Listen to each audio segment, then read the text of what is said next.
మహబూబ్ నగర్ జిల్లాలో నిత్యావసర ధరలపై మరింత సమాచారాన్ని మా ప్రతినిధి బసవరాజు అందిస్తారు. కూరగాయల ధరలు ఆకాశాన్ని అంటాయి. అంటే నిత్యం కొనుగోలు చేసే కూరగాయలు కూడా డబుల్ రేట్లు అయినాయి. అధిక వర్షపాతం వల్ల కూరగాయల దిగుబడి చాలా తగ్గిపోయింది. మనకు మదనపల్లి, అనంతపూర్, షాద్ నగర్, అదేవిధంగా బళ్ళారి నుంచి రావాల్సిన కూరగాయలు పూర్తిగా అంటే వేరే ప్రాంతాలకు ఎగుమతి కావడం, అదేవిధంగా మహబూబ్ నగర్కు రావడం దిగుమతి చాలా తక్కువ కావడం వల్ల ఇట్లాంటి రేట్లు పెరిగాయని చెప్పి మనకు ప్రధానంగా తెలుస్తుంది.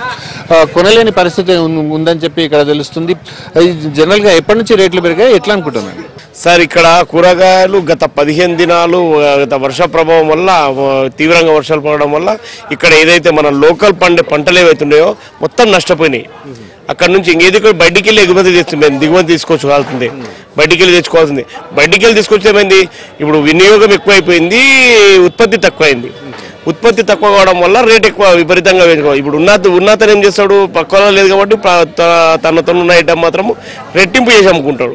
ఆ విధంగా జరగడం వల్ల మనకైతే వాంటెడ్ ఐటమ్ అయితే వాంటెడ్ ఐటమ్ తీసుకురావడము, ఖచ్చితంగా అమ్ముకోవాలని చెప్పేసి ఉండడము. కానీ ఇక్కడ వినియోగదారులకు అందుబాటులో రేట్లు లేకపోవడము చాలా ఇబ్బందికరంగా మారింది. మధ్యతరగతి కుటుంబాలు కొనడం చాలా ఇబ్బందికరంగా అయింది. ఇప్పుడు టమాటా ఎగ్జాంపుల్గా ఉన్నది, రీసెంట్గా 15 దినాల కింద 300-400 ఉన్న ఒక బాక్స్ టమాటా ఇప్పుడు 1100-1200 టమాటా నడుస్తుంది. ఇప్పుడు 100 రూపాయల కిలో టమాటా అమ్మాలంటే చాలా ఇబ్బందికరంగా, కొనేటోళ్ళు చాలా ఇబ్బందికరంగా పడుతున్నారు. ఇంకా హోటల్ నిర్వాహకులు కానీ ప్లస్ వినియోగదారులు కానీ చాలా ఇబ్బందికరంగా ఉంది. ఎక్స్పోర్టింగ్ చాలా తక్కువ, ఇన్కమింగ్ మాకు రావడం చాలా తక్కువ ఉంది కాబట్టి చాలా ఇబ్బందికరంగా ఉంది. చెప్పండి, సాధారణంగా హోటల్ నిర్వహణ అంటే కూరగాయలు కావాల్సిందే. కూరగాయలు ఎట్లా ఉంది రేట్లు? కూరగాయలు మేము ఎప్పుడు ప్రతిసారి ఇట్లా కూరగాయలు ఒక 4,000, 5,000, 6,000 నుంచి వచ్చేది. మాకు ఇప్పుడు దాదాపు 15,000 వరకు కూరగాయలు అవుతున్నాయి రోజు. అదే తీసుకుపోవాలంటే కొంచెం ఇబ్బంది ఉంది.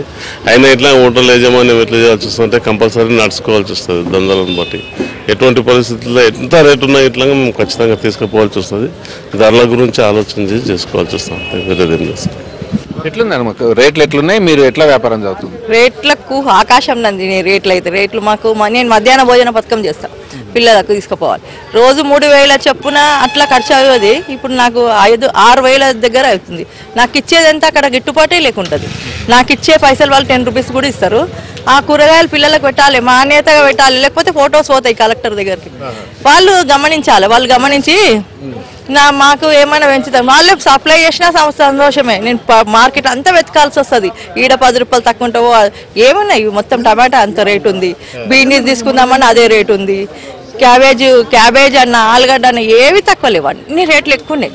ఇంకా అదే పరిశానంలో ఉన్నాము. ఏదైతే వర్షాలు విపరీతంగా పడడం కూడా వాళ్ళకి శాపంగా పరిణమించిందన్న అంశం ఇక్కడ స్పష్టమవుతుంది. విడుదల సంతోష్తో బసవరాజ్, ఏబిఎన్ ఆంధ్రజ్యోతి, మహబూబ్ నగర్.